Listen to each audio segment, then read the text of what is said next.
Now it's the time for some practical examples and tips to help you make the right choice.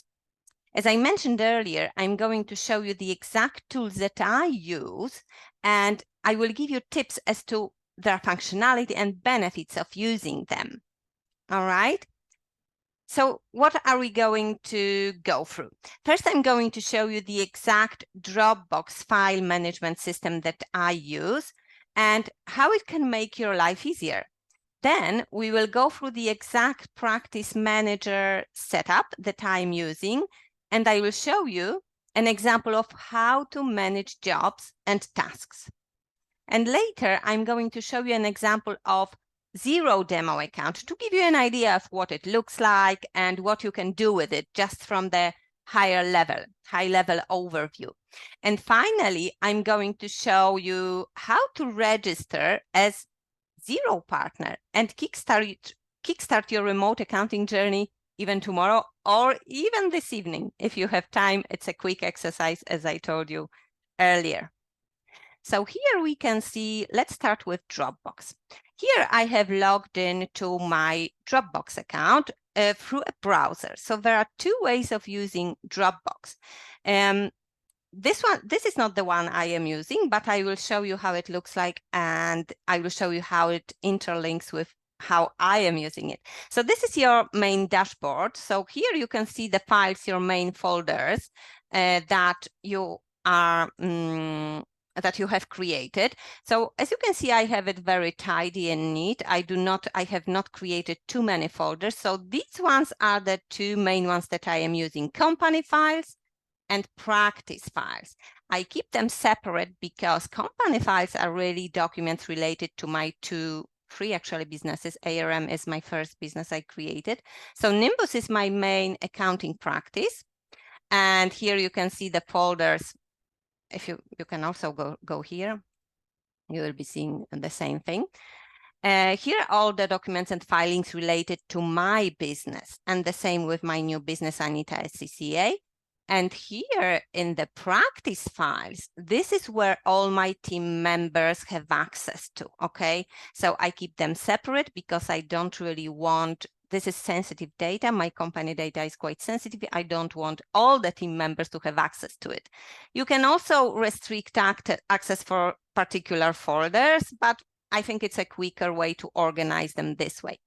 So here in practice files, you have a couple of main folders. Client files is the main one that we are using. You can see a separate folder for each of the clients here. And this is the folder that all practice members, my team members are using, okay? And inside each of the folders, I will show you quickly one of them as the example. You have organized files organized by their fiscal year. And there is also some general documents like onboarding, for example, all the documents, engagement letters, and so on.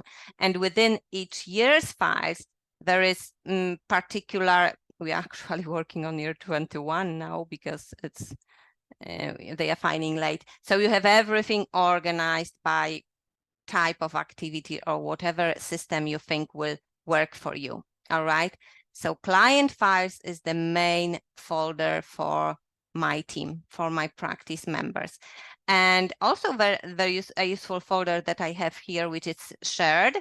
These are all the templates that we are using, categorized by type of what we want to do. So for onboarding, for instance, we have all the templates that we use to onboard the clients.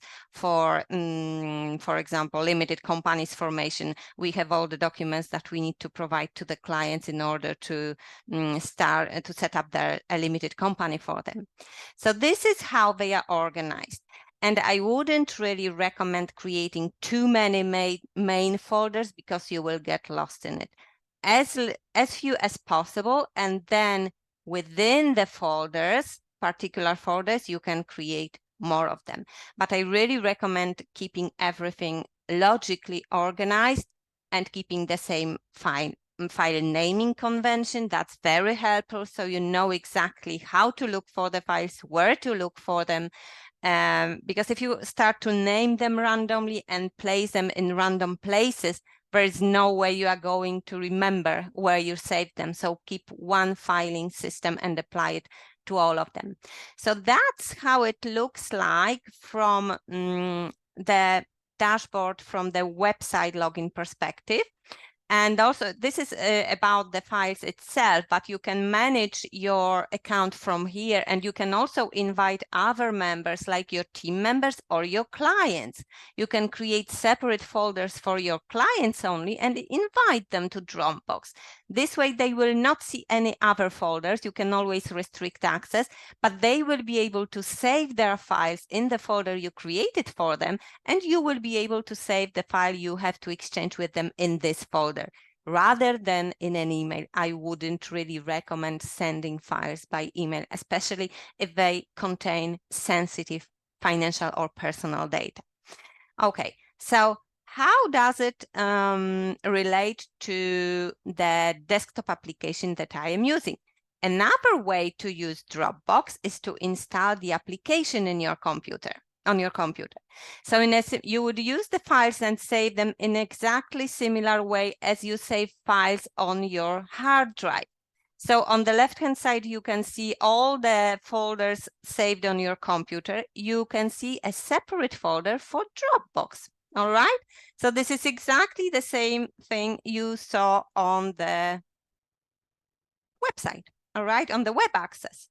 So it is exactly the same thing. And as I said, I do not really use the web access. I use this one, Windows, classic Windows Explorer, where you can see I have exactly all the same files. And when you save the files you are working on, you save them directly in the same way as you would save it on your hard drive. And they sync with the cloud automatically. The sync is practically immediate in a couple of seconds. The files can be seen from any other device by any person that has access to this folder. Okay, so very handy. That's the way I use it. All right, so that's about Dropbox.